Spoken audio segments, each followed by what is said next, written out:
doesn't like Trump. We knew that. But, I mean, we all knew Bill Clinton was still sleeping with every girl that was stupid enough to sleep with him, right? We all knew that. I mean, who didn't know that? But the people on the left don't want to, oh, no, he's never done anything like that. Folks, welcome inside the Parisi Palace, high above 2919 East Broadway. This is a special edition of the Jake Feinberg Show, coming to you live on Power Talk. Please go to our website, powertalk.live, download our free app, and stream all of our live local shows, including the Jim Parisi Show and Solomon on Blast and the Jake Feinberg Show. And it's an honor that you made us part of your day today. And my guest now is really, I'm just so excited to talk to him in the lineage of music.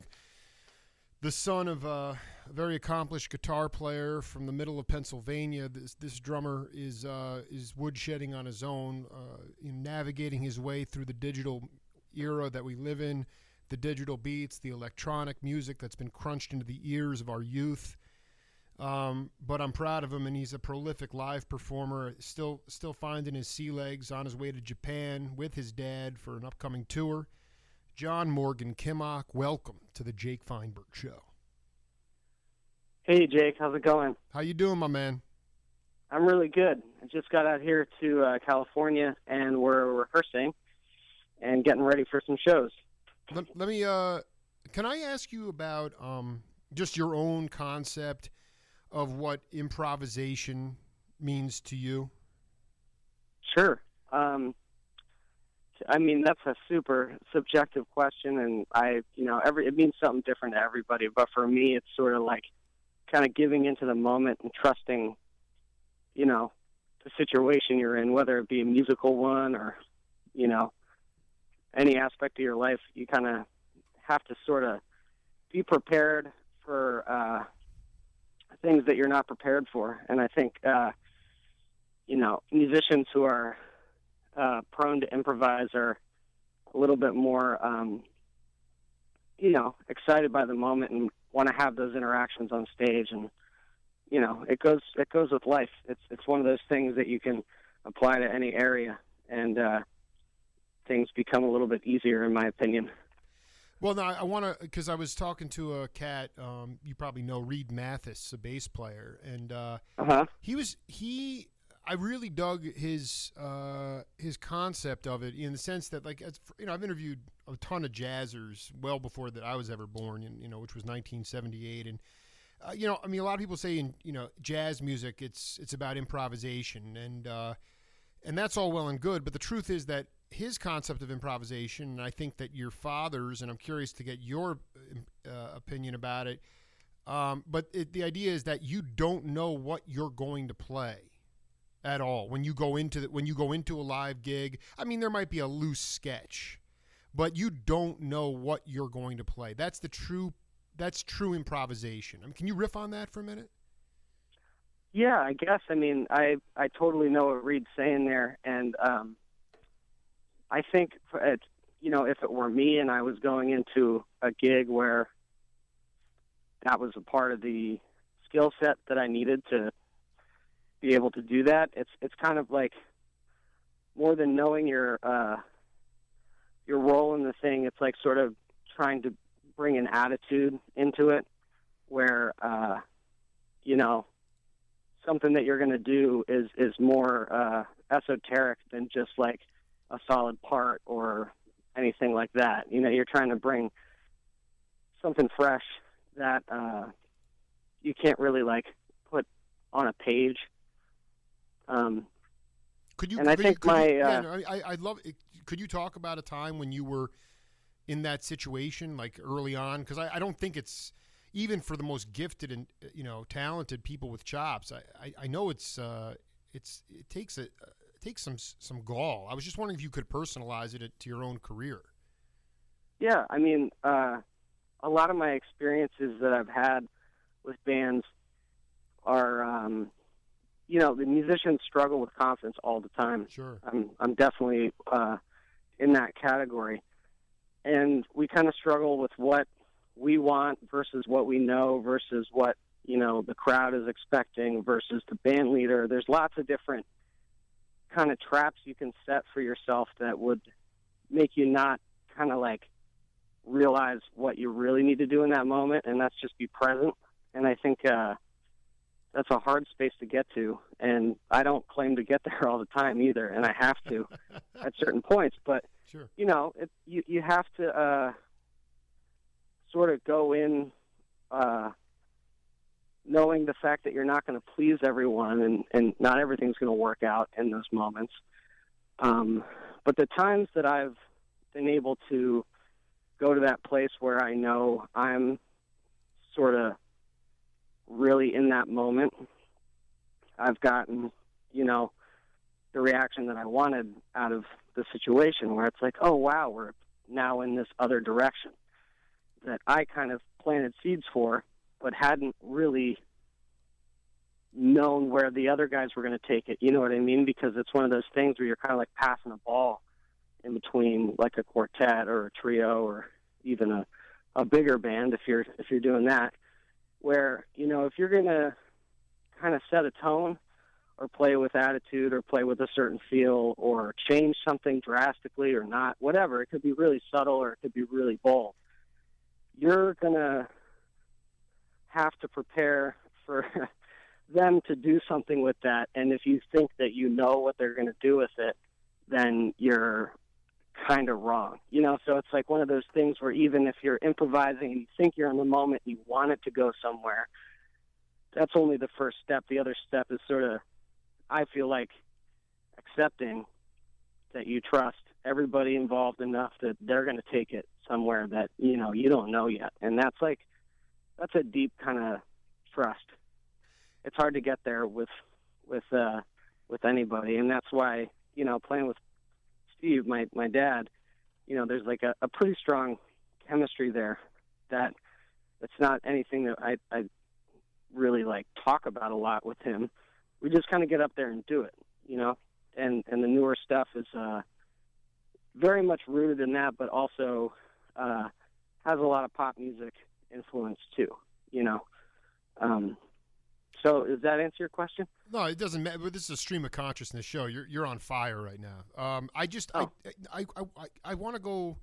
So I mean, like when you're rehearsing for these gigs, I mean, you have some on the West Coast. You're heading out to the Orient. What is the studio? I mean, it's not formulaic. I mean, can you get a little bit deeper about this sort of synergy that exists among the rhythm section in these rehearsals? I mean, are you guys sort of this specific rhythm section, like me and Bobby? Yeah, Vegas? well, I mean, what I'm getting at is like we went through this whole well, you could talk about the connection with you and your dad separately, but I guess what I'm just getting at is the idea is like, it's not like, are you working through new tunes? Are you kind of, when you get to a point, do you just say, okay, well, this is a place where we can go off and transcend? And do you actually go into free form improvisation in the studio? Can you talk about your preparation for the tour? Yeah, I can. I mean, I think you can to an extent. I don't really like to sit down and talk about it as much with those guys. Like, here's where we're going to do that. You know what I mean? Mm-hmm. Because if you do that, sometimes people are sort of thinking they're going to take it somewhere. You know what I mean? At that certain point. And planning at those moments can be a little bit dangerous, because you could set yourself up for thinking that something's going to happen here that doesn't actually happen. You know what I mean? Those moments that you're talking about, yeah, I think will kind of happen more naturally if that stuff is just implied within the tunes and taking places in different parts of the tunes every night, because we're working with some amazing musicians that, played all different types of music. Leslie and Bobby and Steve have all done every type of gig under the sun. So there's a lot that we could do there, and I think it's important not to like take that too specifically and try to get somebody to do something specific, because their voices are so strong.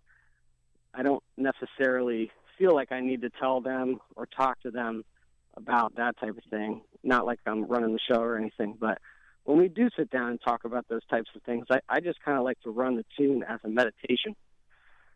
And in the drummer role, I don't like to do a whole bunch of busy improvising these days and sort of let, maybe Steve and Bobby have been playing together for 20 plus years.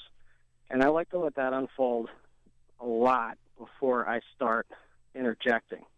And that's not always something that I end up doing, but in an ideal world, and especially in the mindset I'm in right now, that's kind of my vibe. I kind of like to really just play, I guess, a supportive role until I see an opening where I might be able to help the thing along.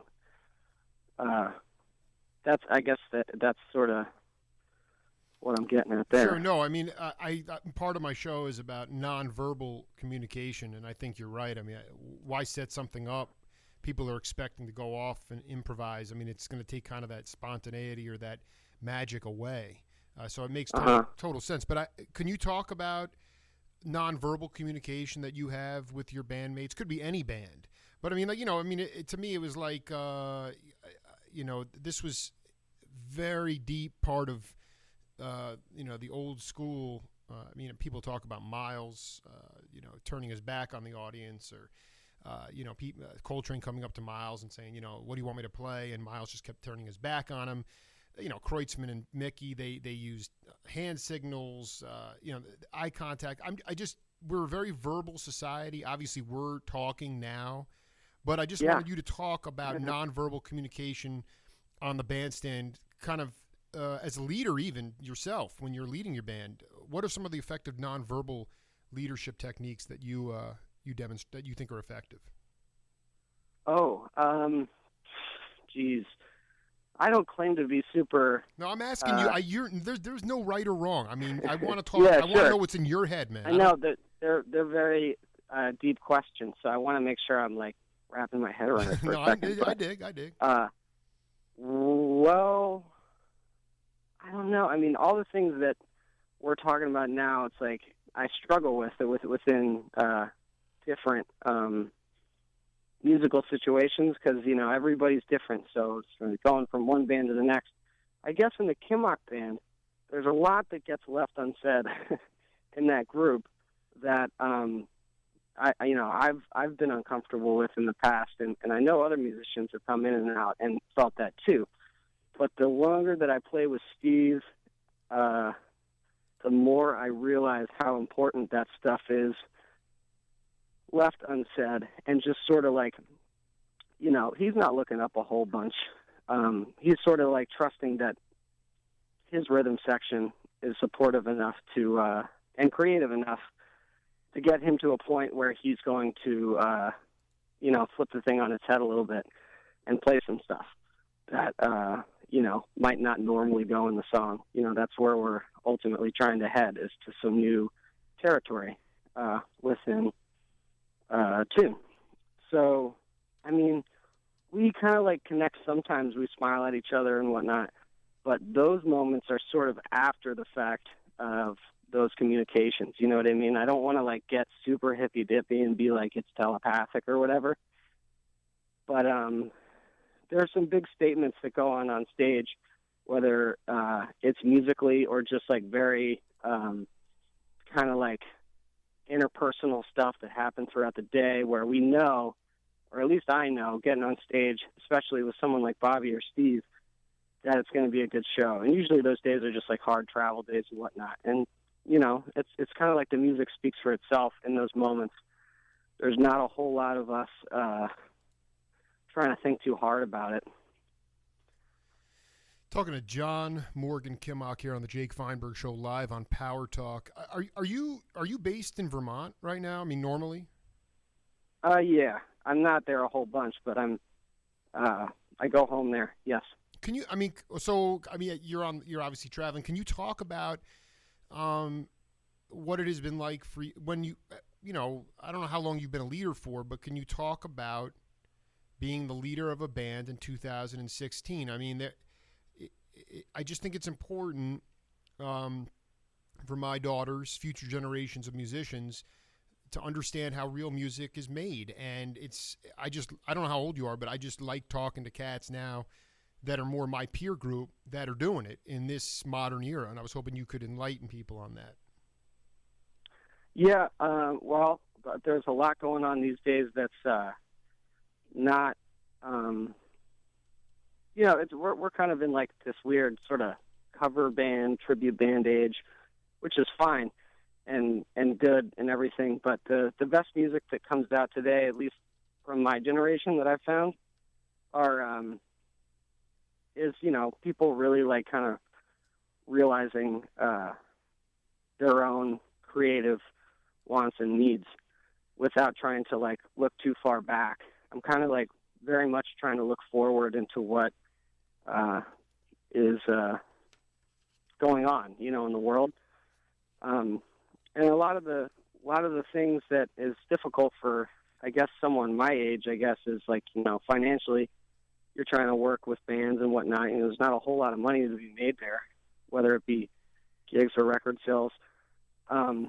And through that, you kind of like, at least the folks that I'm speaking of when I think about some of my friends that are doing their more original music, you can kind of hear it in the music that they're really reaching far forward and not looking too far back. I'm kind of more of the school that like some of the stuff that is happening now, it's very underappreciated.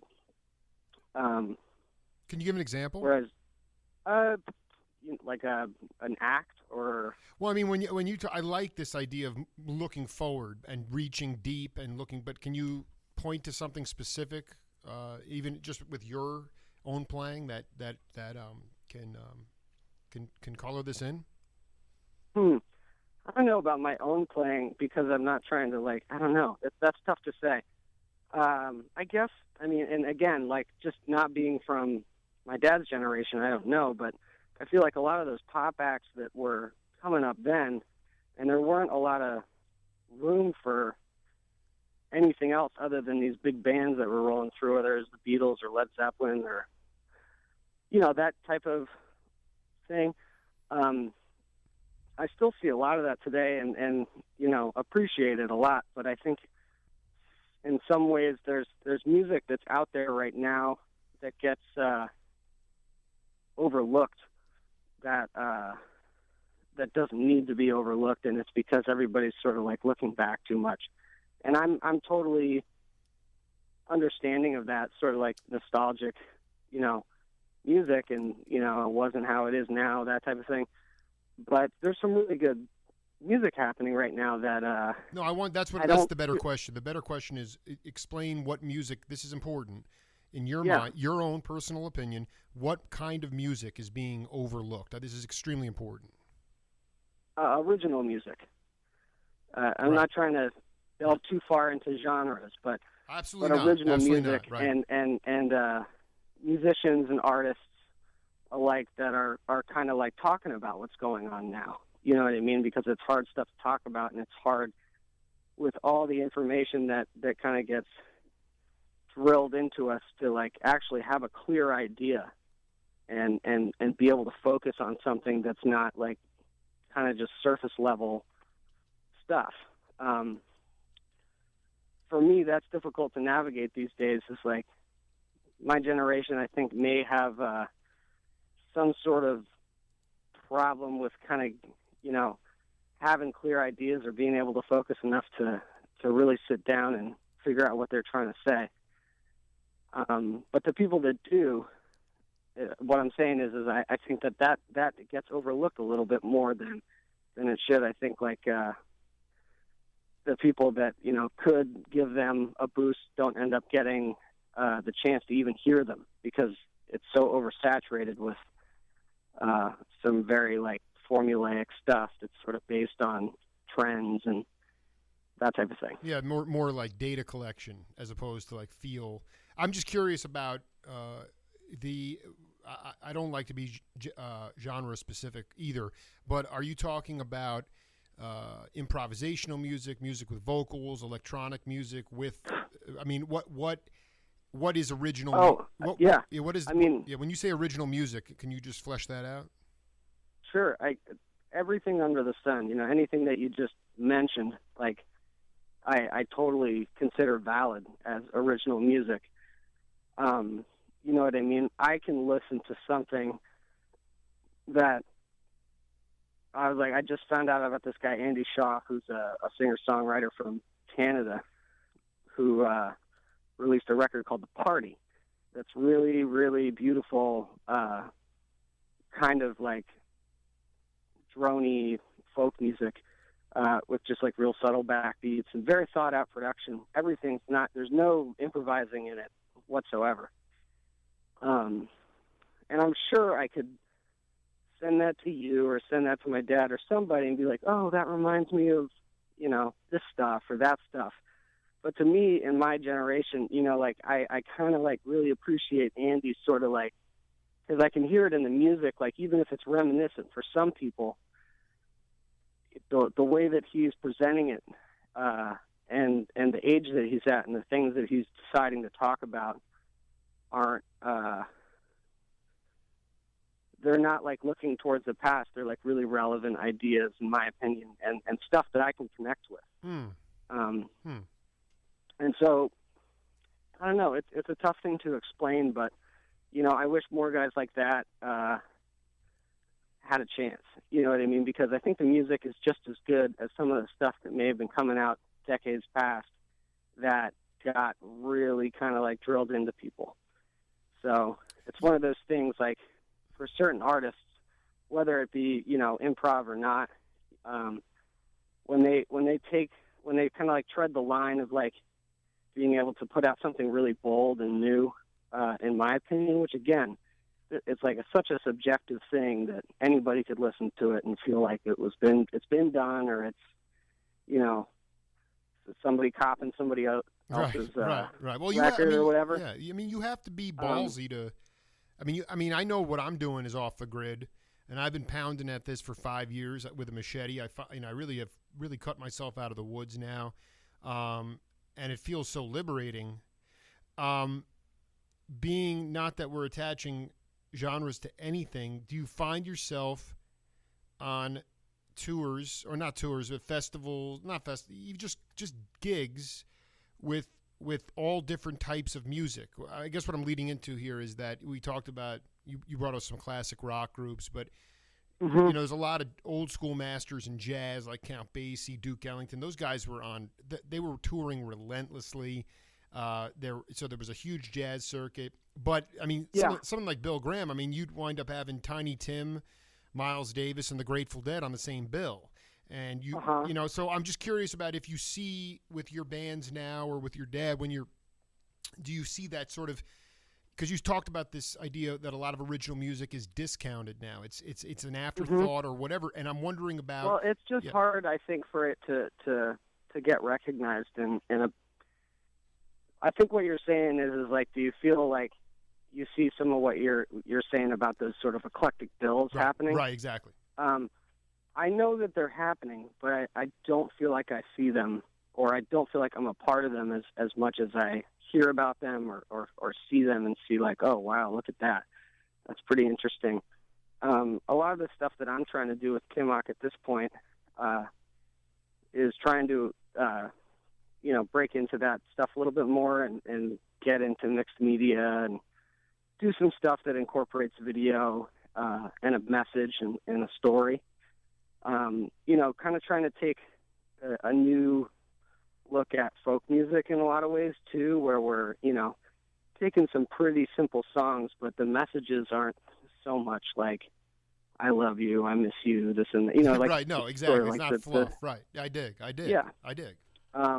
And a good example of that type of stuff is someone who, in my opinion, took some pretty amazing folk music and turned it on its head and did actually get some recognition too, is a band called The Books, which was a cellist named Paul Day Young and a guitar player, producer named Nick Zamuto. They did a lot of that, where they where there's like the original idea for the lyric video, which is something that's so popular today. They were kind of doing that before that was popular in a really, really kind of like DIY interesting way, where they play videos and chop up things that they found at Salvation Armies, where they would play along to strange sort of like yoga tapes or self-help tapes that like normally would have been like really kind of trying to like get this certain message across, but they'll take it and take like a 30-minute video or something and chop out the audio and the video and create an entire new sort of story out of somebody's, stuff. That to me is a cool way of taking something that was old and repurposing it as like a new idea, That's like the best of both worlds, is what I'm saying. Because I'm definitely not trying to knock on music of the past. I'm just trying to find a way to look forward, still stay relevant with it, and make sure I'm getting a message across that's somebody may not see every day, or maybe somebody needs that message. Well, I think you just nailed it, man. I think the idea is if people start seeing stuff they don't see every day, can they appreciate it and understand it? And that's really and I wonder. I mean, the Japanese. I just find it interesting. Do you have any idea about your fan base in Japan? Well, not me personally, but I went over there once with my dad when I was younger and witnessed it kind of firsthand. And it's cool. It's like, I mean, he's got a pretty devout crowd over there that really enjoys his compositions. So I'm stoked to see what they think about some of the new stuff too. When you say devout, I mean, can you give an example of their rabid? I mean, they are rabid music supporters. But was there something that stood out to you that was memorable from that first experience? Well, they don't get it too often. Like in this case, like a decade, I think it's been since Steve's there. So when he does come, it's a very important thing, and they all show up and buy tickets and are very appreciative that he's there, because they know it's a big trip and they want to support that. I think I find that just about everywhere, whether it be Europe or Asia, which I haven't really had that experience in Japan, but having taken a couple of tours over into Europe, even if they don't know you and they're just stumbling upon the show or something, they're very, very excited that there's an American musician playing. It's not anything that I can explain. I don't know how to. No, it's fine. How to put it, but it is like people in America, American bands traveling all over the U.S. all the time, and when they go to Europe, I think they feel a different thing, and I think it's the same thing in Japan too, because it really does take a lot to get those bands over there, logistically and everything. It's just a big trip, so there's got to be a demand for it. And when there's a demand for it, it can only happen every so often. And when it does, they really take the time to let you know that, they want it again and are appreciative of you making the time to do it. John, I mean, is it, am I right in saying that you are essentially on the road for the next 2 months straight? Yes and no. I got a couple of breaks here and there, but in between there, I'll kind of be, making dinner, having dog walks, and reviewing for some of the next tours. I've kind of split my time in between 4 or 5 bands right now, I think. Yeah, well, I'm just looking at, I'm just trying to get an idea of, like,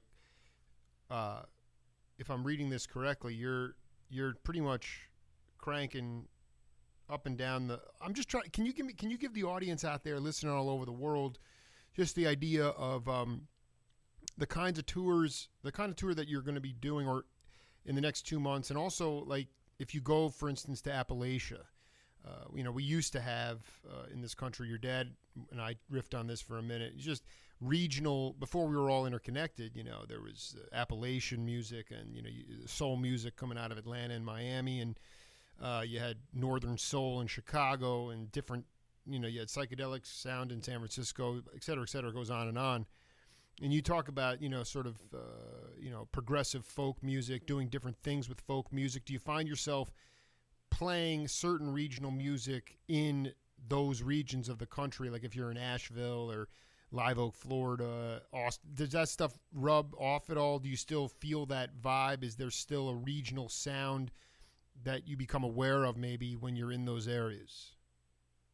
Oh, for sure. I don't feel like I'm bringing that sound to those areas necessarily. I mean, there could be points in the night where I am, but I'm not thinking like, oh, wow, the Midwest, and I really am embodying that at the moment. It doesn't seem like that would, but what I do see, too, which is kind of cool, is a lot of music coming out of more rural areas. I mean, a lot of the music that I like and I end up stumbling upon is not very popular at all. Can you give an example? I mean, you could. I mean, Andy Schaaf is certainly one. Limbic System, who's from Phoenix, Arizona, is another one. There's an entire Midwest sort of indie rock sound that just sort of like stays there, but also, I mean, those bands, in my opinion, are some of the hardest working bands because they tour around the country and even around the world sometimes, going in between playing some really small clubs to house shows to sleeping on people's floors for a week to start another tour in another area. But specific examples, I don't know, it might be just two because I went up to Vermont and living there, it's like there's a certain calm to it that I think has drawn me to look elsewhere for music other than some of the stuff that just pops right onto my news feed or somebody's telling me about this band from Brooklyn or, I don't want to like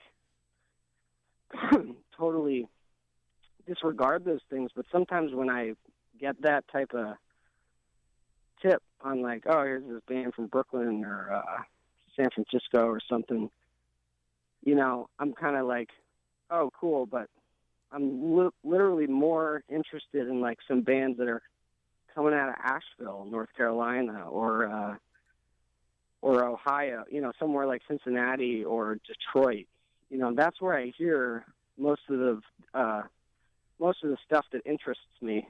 And I wish I could give you more specific examples, I really but like. it's No, it's one of those fine. things where go ahead. I know for a fact that the people in the rural areas are sort of kind of taking back their town in a sense and rebuilding certain scenes that aren't there. I mean, my town in Bethlehem, there's a whole scene there that, my hometown in Pennsylvania. Sure. That town, too, in a sense, as small as it is, I recognize that there are certain people in that scene that have really kind of like, they got jobs, they got, wives and kids and whatnot, but they really take the time to try to like make sure that there's some sort of scene happening that I think is getting noticed in a cool way. You know what I mean?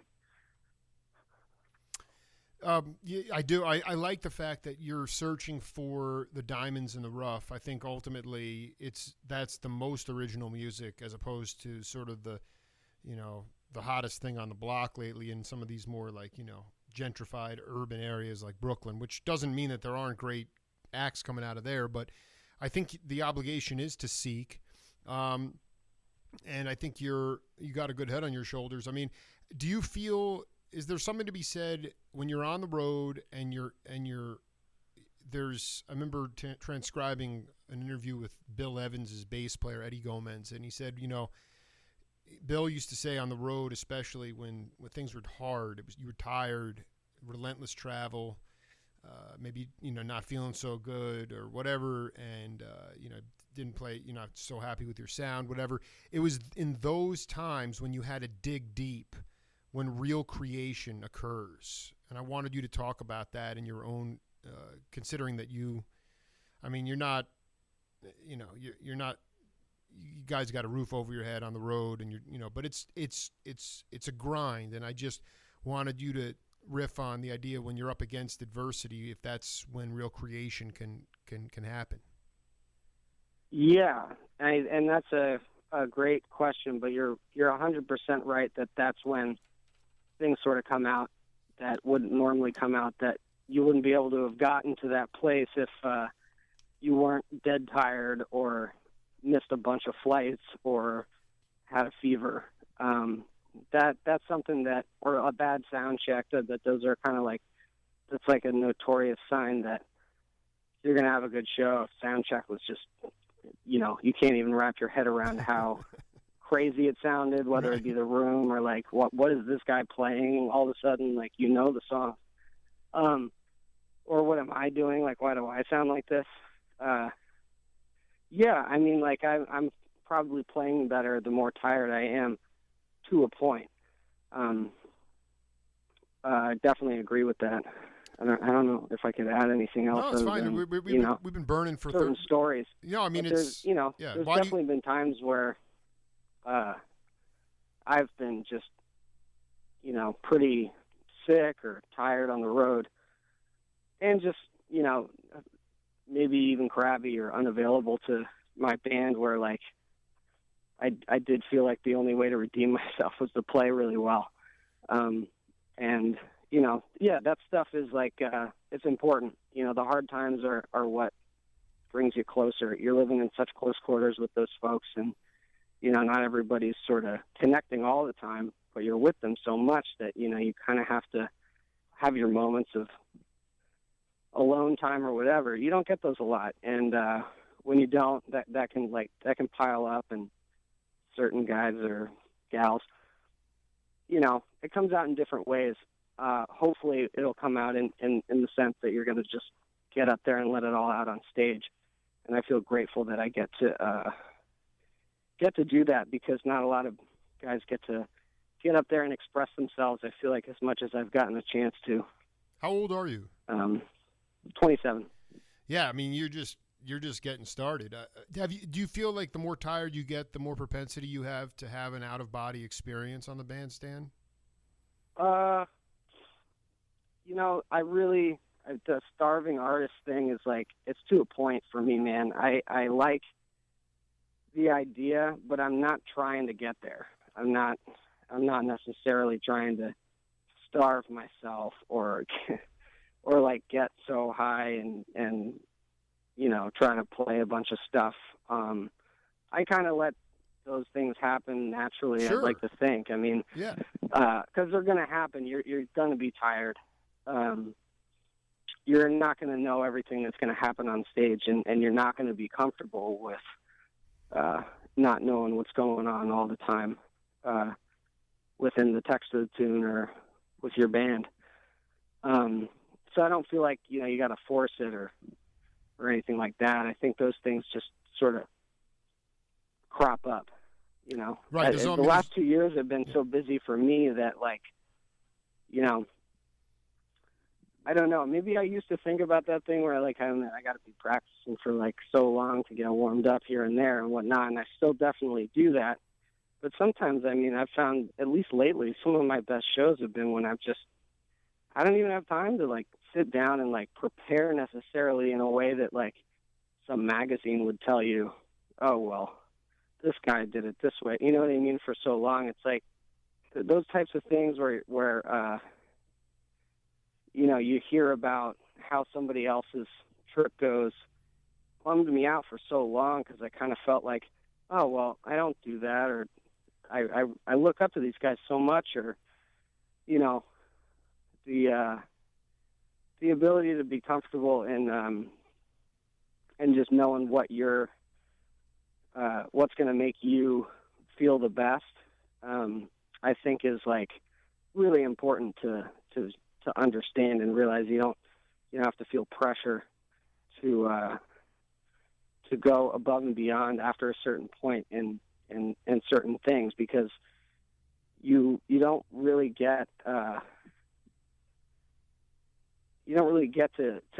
get there like any other way. You kind of just have to find your own way and not feel pressured. I guess that's coming from me. I don't know. I mean, I know I'm a younger guy, but I've kind of felt that a lot with some of the older guys, where it's not like they're putting it on me, but I see them go about their day, or like who they've played with, or what's their resume like, and trying to somewhat embody that. And I feel like at this point I'm getting to a place now where I'm really comfortable with just,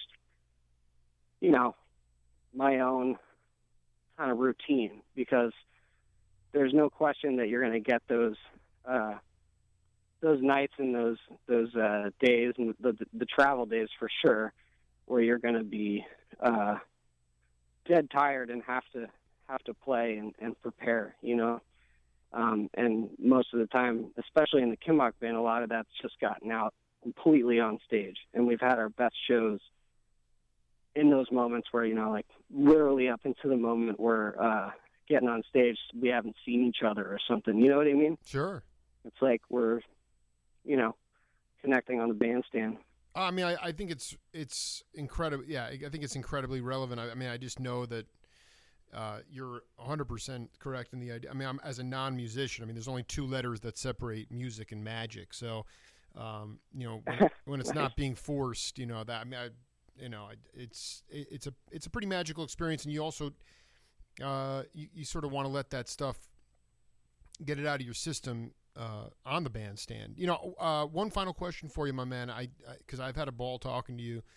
I wanted you to talk about your mom and her significance in your life and what she's meant to the Kimock musical family.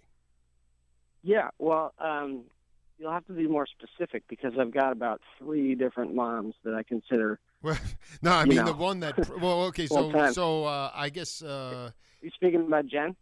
Absolutely. Well, I mean, really, the Yeah. one that procreated you, really, most importantly, unless you're not that close with her. No, I mean I'm close with all of them. I was raised kind of by like a clan of hippies. Wow. I was on the road really young, in some respects, just sort of like getting taken care of backstage, like at set breaks, and put to bed in green rooms. On tour with Zero, and then the next day I'd be in first grade and whatnot.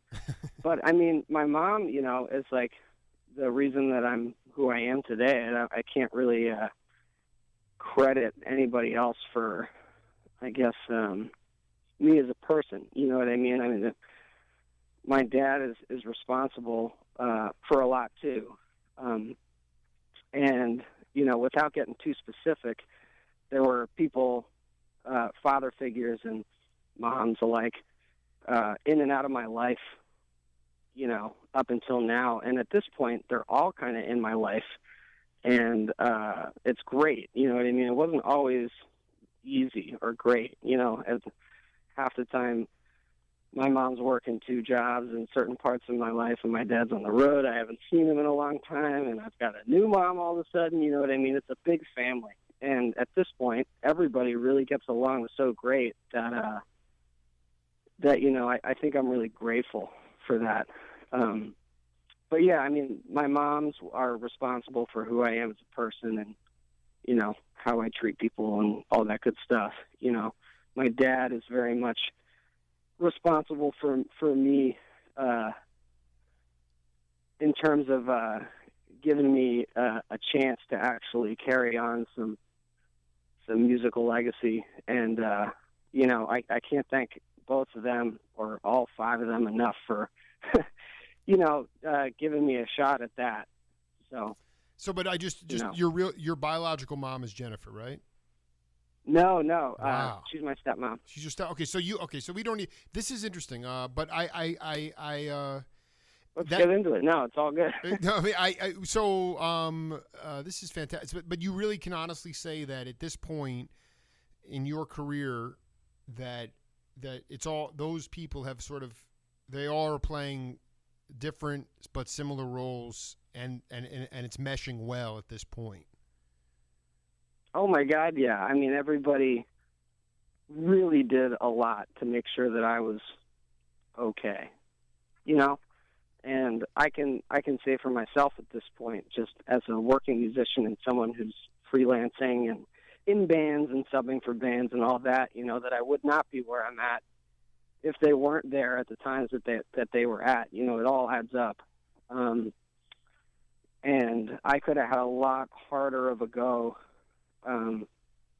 if one of them wasn't there at the time that they were. I couldn't get specific about it because I don't know. You know what I mean? Sure. But really, everybody did everything they could to make sure that I was at certain gigs or at school at the right time, because I wasn't at certain gigs at certain times and I wasn't at school all the time. You know what I mean? It was like a really big balance. A lot of my high school years were spent on the road, at least the last 2 or 3. And I didn't end up going to college. I just sort of started playing in groups and, working for a living, doing drums. Yeah, it's not a bad thing, because I can tell you at 38, I mean, you can go back and you'll be better off later on down if you decide to go back and get a degree. I mean, I pissed away college, as far as I was concerned. I mean, to me, if you got natural gifts and you enjoy woodshedding and you can be inspired with adversity, then you're doing the right thing, man. And yeah, and I mean, none of them really pushed me to do that. I think they realized, I had enough drive that, go do your band, go figure out this, come back, come stay at home for a couple of weeks if you're, screwing up or whatever. You know what I mean? Absolutely. That was really important. I think some of the younger guys coming up that are doing their own bands, I really hope, or if I had anything to say about that they would continue to do that and stay on the road and sort of experience that rather than pissing away a bunch of money, because I don't know what a music degree gets you right now, to be honest. But I don't know a lot of people that have jobs, in music that are, I don't know, teaching jobs. You know what I mean? A lot of that stuff is kind of disappearing. Yeah, well, no, I mean, and I agree, and I also think kids aren't playing instruments. It's well, like and music that, programs and are I also going think away. that we can pick this up in part 2 down the road. I just think that it's, you're going to spend $30,000 or whatever to go to Berklee School of Music or the new school. I just think vocabulary within any genre of music is not going to grow within academia. I mean, you got to do it on the bandstand, and so we need more venues. We need more people understanding and appreciation of the eclecticism and beauty of all music. And I just think that we may be going through sort of a downswing, but cats like yourself are helping that lineage continue. And John, I appreciate you taking the time, man. I wish you all the best on this tour, and Oh, thank you. And and just to comment on your last thing, I mean, I feel that too, but I also have a feeling it's on the up. Why do you feel? Can you give some credence to that? I don't disagree. I just some specifics would be good. Yeah, I mean, just being out there on the road, there's a million things you could gripe about anything. Just talking about like the state that it's in right now, where whether it's Spotify sort of like ripping off artists or venues closing down or touring pay, whatever it would be. You could rap about that all day and take a negative tone, but ultimately what I feel, especially at this point on the road, man, it's like everybody really banding together and making sure when we come into town, no matter what band it is, I feel like, we're well taken care of to the best of everyone's abilities, and like people are really appreciative, more than I've seen in a while for live music, especially when it's fresh, like we're trying to keep it, in the jam scene. So I do want to just say that, I do feel like it's kind of resurging, but it's just very murky on how it's going to play out. You know what I mean? Absolutely. And my only gripe is that I just hope that one of your bands or the Kimock band can come down to Tucson, Arizona, where I am. We always are neglected on these tours. Not just no, I think I was just there in January with a different band. What? I think so. All right. I mean, maybe you played the Rialto. Tucson AZ. Yeah, that's where I played. I played the Rialto. All right. Well, I mean, next time you're down here, man, let's link up and do part 2 in person, man. It would be an honor I to would meet love that. That'd be so great. you. Hey, man, listen, keep swinging, man. And it was great to talk to you. Much love to your family, and we'll be in touch, man. I'll get you a copy of this as soon as possible. Jake, thank you so much, man. I appreciate what you're doing too, because this is really important. Absolutely, brother. We'll talk soon. Take care, man. Later, Bye. man. Peace. Just heard from John Morgan Kimock, the son of Steve Kimock, a guy who was going to bed in green rooms when he was in first grade, and sort of carving his own path here in murky waters. But yet there always is hope on the upswing, going up for the downstroke. I'll be back tomorrow for part 2 of my interview with Tom Coster. The Saturday Jake Feinberg Show regularly scheduled program with Vince Wilburn Jr. and Reed Mathis. Next week, live on Power Talk on Tuesday at 10:30 a.m. I'll be with Johnny Mathis. Until then, this is the Jake Feinberg Show. We'll now rejoin Jim Parisi. The Steve Cass Show. Clap along if you feel like that's what you want to do. Because I'm happy. Clap along if you feel like